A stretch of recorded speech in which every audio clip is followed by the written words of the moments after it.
Some of y'all women get it more than the men do. Some of y'all women got bigger balls than some of these guys. You know, you're out here killing it. You're out here owning things. You're buying things. You're controlling things. You're gaining power. That's what I want to see.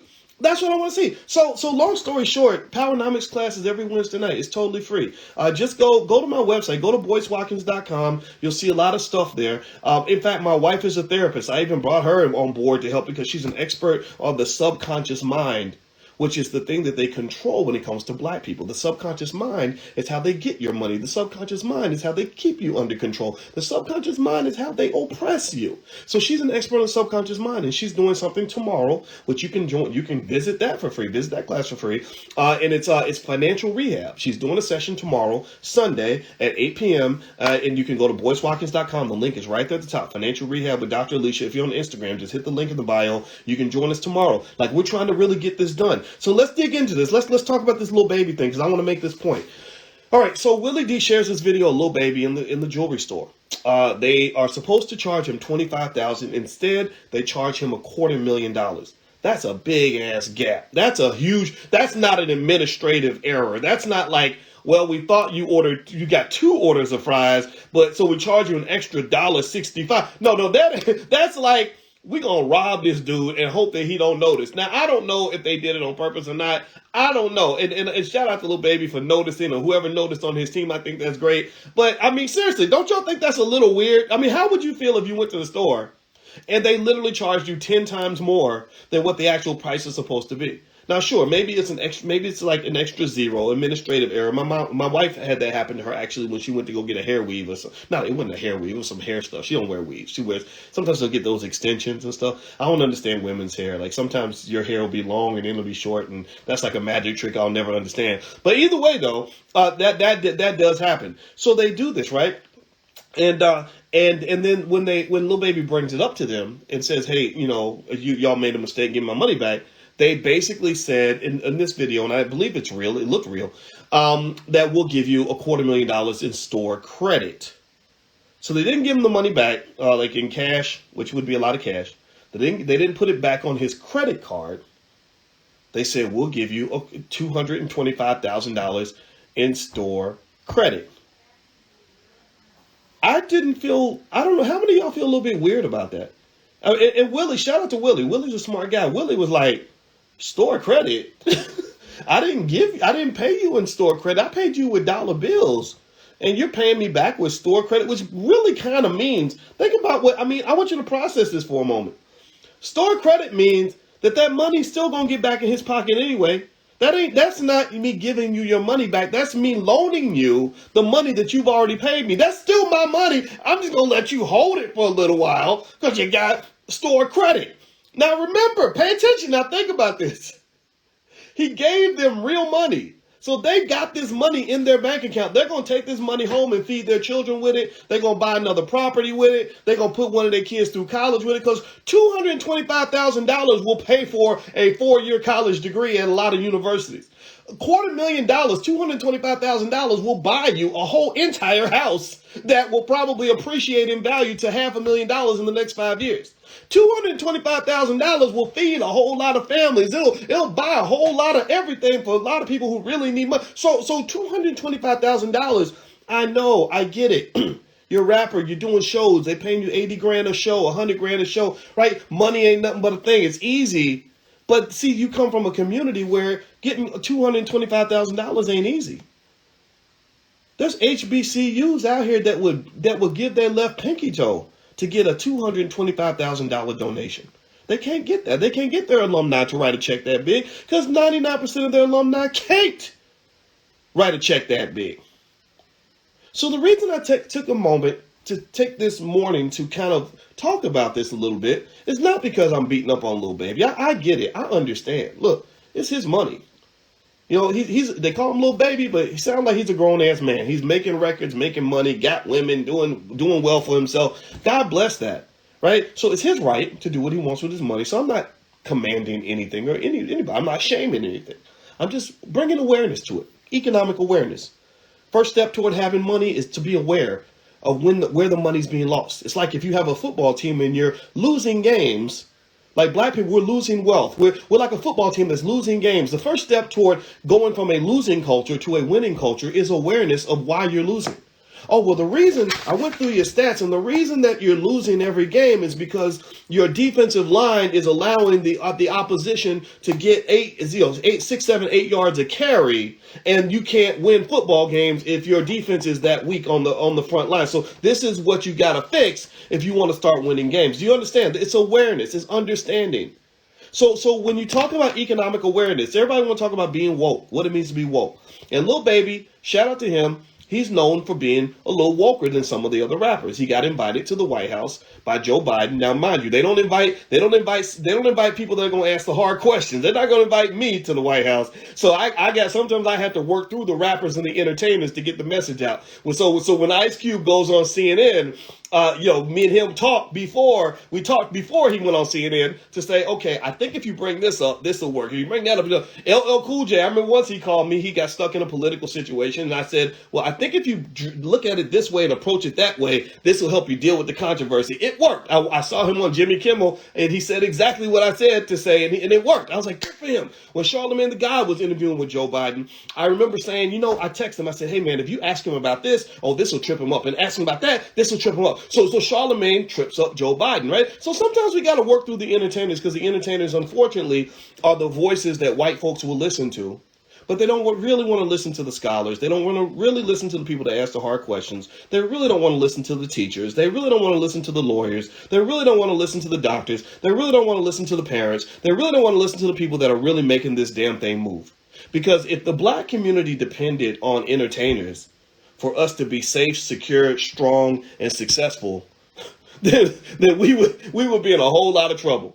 Let's just be clear. It's no disrespect to anybody else, but the people that are holding it down in the black community are people like you. How many of y'all are parents in here? How many parents we got in the room that are raising the next generation? Raise your hand. Like spending time with your kids, teaching them the things they need to know to be successful. Say something in the chat. Give me a yes in the chat.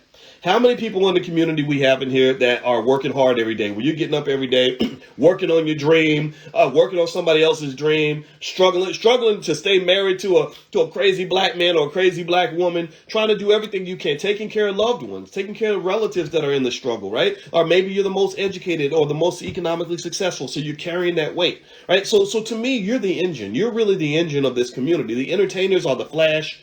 You represent the substance. They represent the outside of the car that looks pretty and nice. You are the engine of the car. You are the tires that make that thing move. So ultimately, when I'm talking, I'm just going to be 100% clear. I have a bias.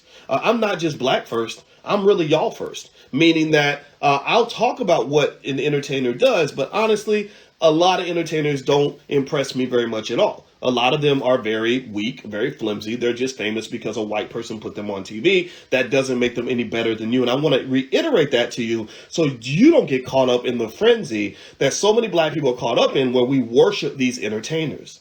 The entertainers are not the ones that are going to elevate the community to the next level. They got $1 billion and can't even start a damn sports league. Do you know how many brothers I have met with literally not 2 nickels in their pocket who have drawn together the most elaborate and beautiful plans for a professional sports league but can't get the funding for it? And you got rappers that will rap every other track, will tell you how much money they got, but they can't show you what they built, can't show you what they're creating, can't show you anything they've done to create more than a couple jobs for their homeboys. So I'm looking for the rapper who can create 10,000 jobs for black people. I'm looking for the black Elon Musk. Elon Musk is going to, by the time he's done, he will have created probably about 1 million jobs for 1 million people. I want to see the black Jeff Bezos. Jeff Bezos creates 1.1 million jobs for Amazon. Who is the entertainer that has created even 20,000 jobs for black people, let alone 1.1 million? That person doesn't exist. It's going to exist, but when that person does exist, it's going to come out of our tribe. It's going to come out of this collective. It's going to come out of this group. It's going to be one of your kids. I kid you not. That's where it's going to come from. When I went to Tulsa, and I'm going to get back to Lil Baby, I promise. Y'all know me. I rant a little bit, so I got to tell you the whole story. But when I went to Tulsa, and I sat down with 5 black men who are in this group called Tech Stars. Tech Stars is harder to get into than Harvard University. So these 5 black men, I never know who knows any, I never know who recognizes me and who doesn't. I really don't. So I just assume that y'all hanging out with white people, so y'all probably don't even know who I am. I walked in there, all these guys ran over to me, and some of them were in the Black Business School, and they were like, Dr. Boyce, yeah, man, I want to talk to you, man, but wow, you inspired me to start my company. And so let me tell you what I saw that really inspired, that got me super excited. These guys literally have companies that have a very reasonable possibility of one day being worth over $1 billion. I kid you not. At some point, I want to bring them on the platform once it's ready. Some of the stuff, when you get to where you're talking about, tens of millions of dollars being invested, that stuff stays top secret for a while. But I cannot wait to show you these guys, because these are the superstars. These are the guys that are going to become the tech billionaires who are going to remember what it means to be pro-black. And the thing about being pro-black is that you must include economics and the development of various forms of financial infrastructure as part of your pro-black agenda. A pro-black agenda cannot consist of screaming Black Lives Matter in the street on Tuesday and then giving all your money away to the white or the Jewish man running the damn jewelry store on Wednesday. It just doesn't work. It's not consistent. It is a problem. It's a little bit weird. In fact, so I don't sound mean, let me ask y'all a question.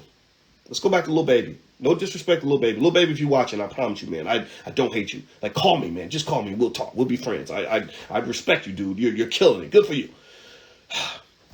So when Lil Baby goes in the jewelry store, right, and they're supposed to charge him $25,000.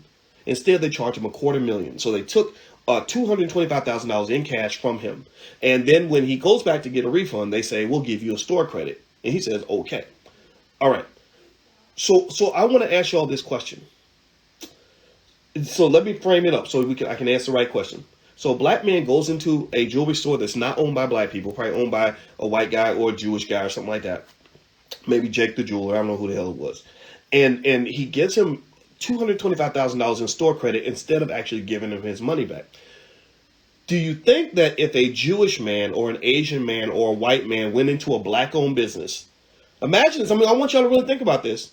And let's say that there was some Jewish man, Asian man, or white man out there who would go into a black business and spend $25,000. He wants a $25,000 product. That right there is extremely rare. That's a unicorn right there. That's a pink and purple unicorn, right? Like they don't spend that kind of money with us. Y'all will give them all of your money. They'll give you none of theirs. That explains another reason that you have the big wealth leak. That's your wealth leak. That's in economics, we call that a trade deficit, right? There are things that you will do for them that they would never do for you. Never do for you. It's like you dating somebody where you would buy this woman the world and give her all your time and all your money and all your affection, and she won't even text you back.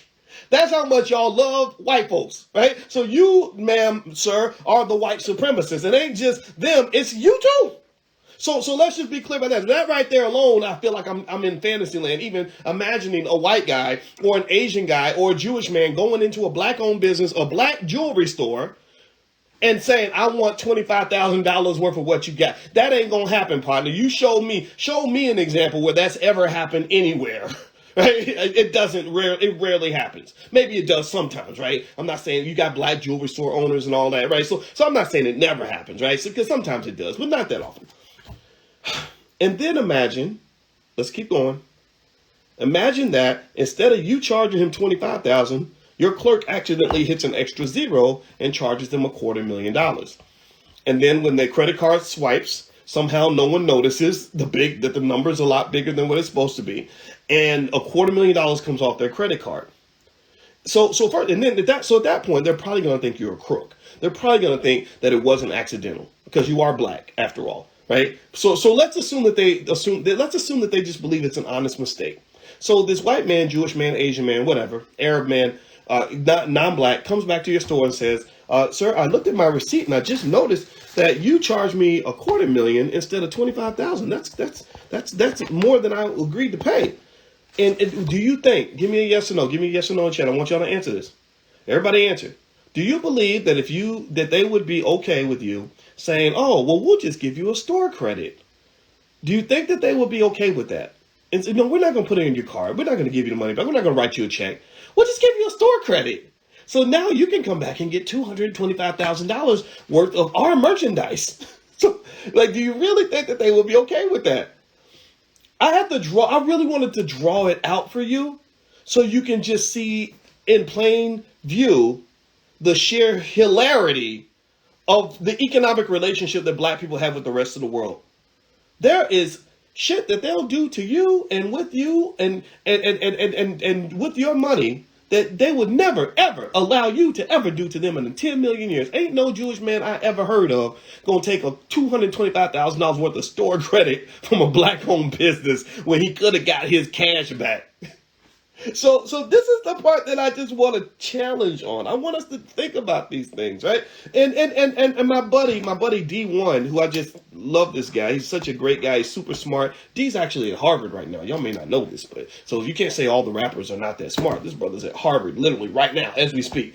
And D made a good point. D said, well, honestly, I don't see anything wrong with it if he's going to come back to that store and he's planning on spending that money. And I didn't have a problem with that at all. I thought that was perfectly fine. And again, I want to reiterate that when you're talking about another man's money, that's his money. He can do whatever he wants with it. But what I am trying to get us to consider is, what does it mean to have some degree of community responsibility or community accountability? What does that mean? And I say this because, in particular, with the rapper Lil Baby, if I recall, I remember noticing him because he was invited to the White House because he did a song, I think, called Black Lives Matter, or I don't know if it was called Black Lives Matter, but it was like a song that was kind of a soundtrack to the movement. So you got this pro-black vibe going on. And what I'm really trying to help y'all understand is that in America, you can't be pro-black and be anti-black economics.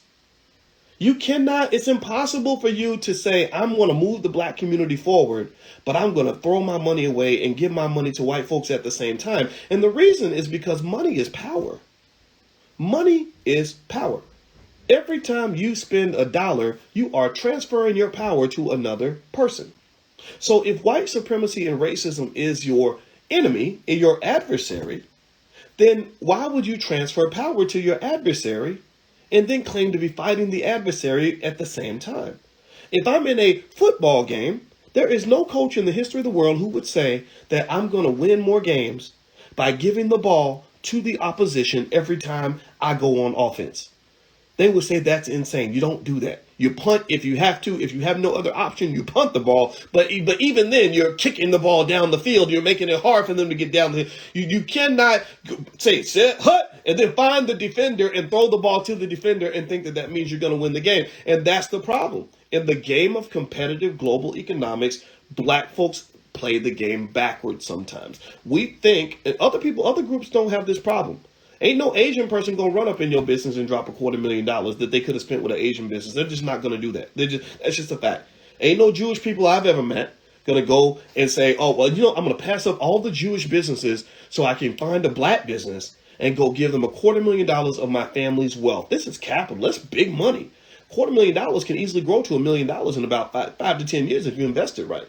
There are lots of flips in the hood. There are places you can buy property you can buy that would literally be worth $1 million in 5 to 10 years. You're talking about legacy, generational wealth. You're talking about the kind of wealth that's transformative in the lives of people. You're talking about the kind of wealth that can, I don't know, pay the lawyers if you get caught up in a RICO charge like they're doing down in Atlanta. I don't know if y'all been following what's going on with the Atlanta rappers, but apparently there's a little bit of a rift between the some of the rap community and the people in the DA's office, prosecutor's office, and the mayor's office. They talking about RICO charges. Last time I checked, the number one goal of a RICO charge, I'm going to talk about that for 1 second, the biggest goal of a RICO charge is not just to lock you up. It is to devastate you financially. Their goal is, they're like, look, we're the government, and we can have you on trial for the next 60 years. And so just being investigated and being on trial with the government means we know that even if you beat the case, you're going to be so financially devastated after we done reclaimed and repossessed all your shit and have drug you through court, have you paying $400, $500 an hour lawyers for the next 10, 20 years. You're going to be so destroyed spiritually that you won't be able to really function at that point. You just won't.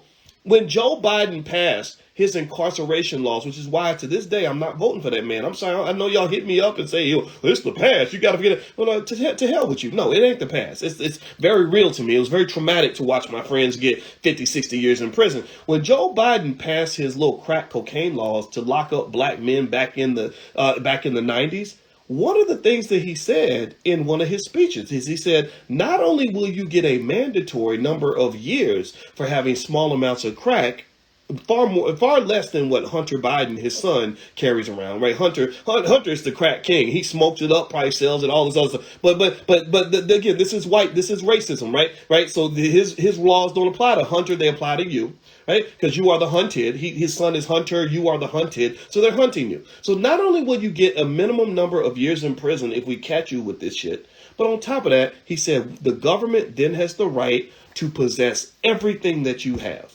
To take everything that you have, not just the money you made in the drug deal, not just the money that you have connected to your dope business, but every single asset that you own anywhere at any time. And then anybody connected with you is going to be financially ruined. Do you understand? I knew a guy in Chicago who got caught up in a drug situation. They hit him with a RICO charge.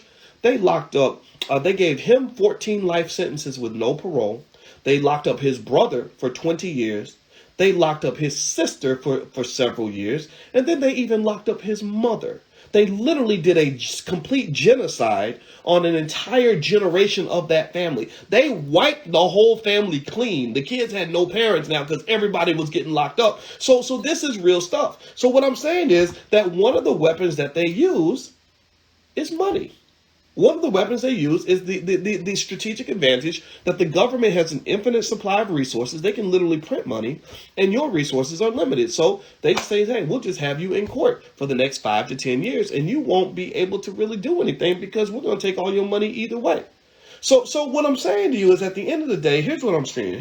Let me circle back on this. And actually, before I conclude on some of this, do me a favor, hit the thumbs up button if you could. Thumbs up, share, subscribe. I could use your help. We don't get corporate sponsorship and all that stuff. We could use your help sharing this video. If you see something here that you think can help somebody, I am a teacher. I want to be helpful. Even when I'm being an asshole, my goal is really to be helpful. Deep down, I want to be a nice guy. I promise you. Sometimes it may not come out like that, but I have to say that because some of the rappers think I hate them because of the way the stuff comes out. But I'm like my dad. It just comes out. I got to say it. So you can't say nobody told you. So if you believe that this helps somebody, if you could share the video, subscribe to the channel and all that, that really helps us out a lot. Also, I want to remind you that my wife is doing financial rehab. We opened up that class tomorrow for free. So if you go to boycewatkins.com, or if you on Instagram, click the link in the bio, and you can look for financial rehab with Dr. Alicia. And she talks about the psychology of how you view money and how that affects your spending habits, how that affects your investing habits, how that affects trauma. Financial trauma is a very real thing. She's a certified trauma professional. Lots of black people are traumatized. A lot of these psychological variables that you don't talk about really have a huge effect on how you view all your choices, right? So little baby, I looked at little baby's background. He's probably been traumatized. His father left when he was 2 years old. It was just him and his mother. I think he had a sibling or two. And then by the time he's in high school, he drops out of school and starts getting locked up on dope charges. All that is very traumatic. So ultimately, what I want to say is I think that we should have compassion. Right? When we, and I'm learning this, I promise you, I'm trying to learn this, that, when we see people doing things that don't make a lot of sense, I think it's important that we try to understand what's going on, how the post-traumatic slave syndrome kind of works, and how we can kind of help each other kind of work through some of this, because one of the challenges that you have is that some of your wealthiest, most powerful people are giving away all of your economic resources, and then there's nothing left for the community. So you are representing this hood. You are a representative of the hood. You come from your hood. You come from your block. You're rapping about your block all around the world. Millions of dollars are being made because of the legacy built by your block. But then every time you go back to that block, it's still the same old block. Well, to me, that block should be beautiful by now. That block should be wealthy by now. That block should be completely black gentrified by now, where you have the nicest of everything because all this wealth was made off of the trauma and the suffering and the pain and the misery experienced by people on that block. So to me, if millions of dollars, even billions of dollars are being made from the trauma experienced by the people on that block, then why aren't the people on the block benefiting from all the economic rewards that should come from the fact that their trauma has been commercialized on a mass scale? I need y'all to really think about that. You can't represent a hood and I mean really represent a hood and make a lot of money from representing that hood and then have that hood still be the hood. That doesn't make any sense. So do me a favor, thumbs up, share, subscribe. Also, don't forget, everybody, the All Black National Convention is coming up. That's going to be in Charlotte, North Carolina. If you go to allblacknationalconvention.com, you can take a look, and I hope you'll join us in Charlotte. It's going to be hundreds and hundreds of people. It's a great experience. It's a completely Black-owned. We can invite whoever we want. So we're going to have some interesting people this year. We got a billionaire, Mike Roberts. We're going to have a conversation with a billionaire. He's a Black billionaire who's very pro-Black, and I love Mike Roberts. The former CEO and current chairman of the board of the Air Jordan brand is joining us, Larry Miller. Larry Miller's a brilliant guy. All these kids run around wearing Jordans. Well, that's because of Larry. It's because of Larry's genius. Larry is the reason that all these kids want to get Jordans and spending hundreds of dollars on Jordans. He's a smart guy. He's 100% pro-Black, and I really like this guy a lot. Rizza Islam is coming. Rizza Islam. The reason we don't want corporate sponsorship is so I can invite brothers like Rizza Islam. Rizza is one of the great young Black leaders of this country, and I want to support him every chance I get. And you got a whole long list of other amazing people that'll be there. So if you'd like to join us in Charlotte, just go to allblacknationalconvention.com. If you're on Instagram, just hit the link in the bio, and you should find information there. It's going to be at the downtown Sheraton Hotel, so I hope you guys will join us at the convention. All right, so my final conclusion is this, very basic here. I think that we have to acknowledge the fact that in order for us to really prove that Black Lives Matter, for us to really prove that we're pro-Black, B1, all these other things that we say, we must always include economics in the conversation. America is a capitalist society. Capitalism is deeply connected to economics. In fact, if I look up the term capitalism, let's see here. Let's see here. Capitalism. Let's look at the definition of capitalism. The definition of capitalism is an economic and political system in which a country's trade and industry are controlled by private owners for profit rather than the state. So basically it's saying that your entire system is one in which the trade and industry, trade is where money gets made. Like, so when Little Baby went to the store and bought the jewelry, there was a trade. I give you $250,000, you give me jewelry, right? So trade and industry. Industry is where jobs are created. When all of us are growing up to being trained to look for jobs, well, we're looking for jobs because we're hoping that people have industry develop. If you go back to a lot of hoods, you don't see a lot of industry, but if you go out to the suburbs, there's a ton of industry because that's where the power is. So it is an economic and political system. So it's the economics and the politics connected. They're not disconnected. So you cannot talk about politics if you can't also talk about economics, in which a country's trade and industry are controlled by private owners for profit rather than by the state. So basically, a lot of times, capitalism is basically saying that money controls everything. Money is the power. Even Black political candidates can't run for office unless they have $100 million in the bank. So ultimately, I just want to encourage you to understand this. I want to encourage you to share this with other people. I'm not just teaching the students, I'm teaching the teachers. You are the teachers in your family. You're the teachers in your community. The stuff that I'm bringing to you, remember, this is what my doctorate's in. So I'm not bringing to you simple ideas. I'm bringing to you cutting edge advanced ideas. If you internalize even a fraction of what we talk about on this platform, you will be smarter than most white people. And that's the first step to dominating the economic game. Yeah, I know that they owe us reparations. We're going to go get that. I know that they did terrible things to us. We're going to go deal with that. But at the end of the day, economics is a game of the intelligence, a game of the aware. It's the game of the prepared. It's those who practice and study and know, understand what's going on. If you're aware, intelligent, and you know what's going on, then guess what? You're going to be the canary in the mine that collects the money before everybody else. The early bird gets the worm. Gentrification is a multi-billion-dollar process that in which wealth was accrued by people who simply got there first. It's no different from basketball. If you try to take a charging call, you got to get to the spot first. If you play defense, you got to get to the spot first. If you're going down the court trying to score on the layup, you got to get to the basket first. Who gets there first is the person who wins. And the person who gets there first is the one who's ready.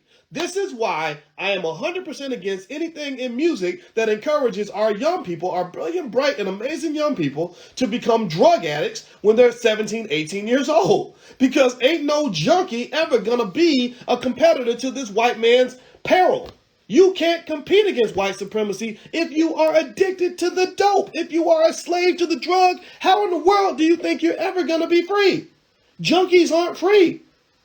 When you have the relationship between the pusher and the junkie, the pusher has all the power. A relationship between the pimp and the hoe, the pimp has the power. We can't raise our children to be little junkie hoes.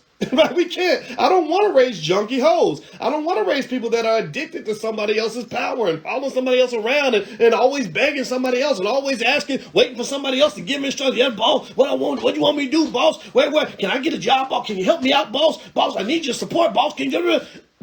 We don't do that here. You must have the courage to get to the spot first, which means you must have the courage to lead. Everybody can't do it. I get it. Everybody ain't built that way. I get it. But some of y'all got that in you, and I'm the person who's just going to be in your ear periodically to encourage you to just go for all of that shit. Do not fold into what the world wants you to be, because the world don't want the black man to be a man. The world wants the black man to be a little baby.